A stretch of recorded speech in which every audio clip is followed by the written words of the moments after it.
Nuovo intervento alla Regione per finanziare opere pubbliche nel Nuorese. Ammontano a 6 milioni di euro le risorse stanziate a favore di 10 comuni per la realizzazione di opere incompiute e lavori di rigenerazione urbana. Oltre a Nuoro, tra i comuni beneficiari figurano Siniscola, Barissardo, Gavoi, Oriena, Sindia, Orani, Lanusei, Gairo e Onanì.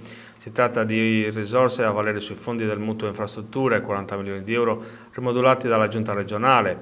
I 6 milioni vanno ad aggiungersi ai 4 già messi a disposizione dei territori a settembre. La Regione si mostra attenta e vicina alle zone interne, sottolinea il Presidente della Regione Cristian Solinas, prestare attenzione alle esigenze delle comunità e accompagnare il percorso di modernizzazione infrastrutturale dei territori serve per sostenere la ripresa in questo difficile momento, andando a incidere su fenomeni quali l'occupazione e lo spopolamento dei territori.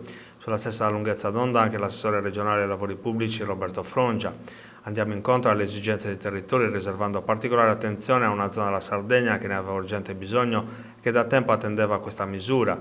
Ai sopralluoghi nei diversi comuni del Nuorese e alle interlocuzioni con le amministrazioni locali è seguita la verifica dei progetti da parte degli uffici su opere avviate ma non realizzate, che pur avendo impatto diretto nella vita dei cittadini rischiavano di rimanere ancora impantanate nelle maglie della burocrazia.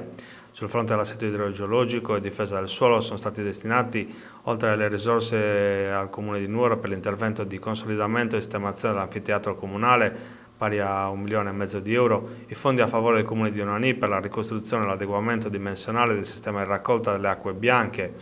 L'importo è di 450.000 euro.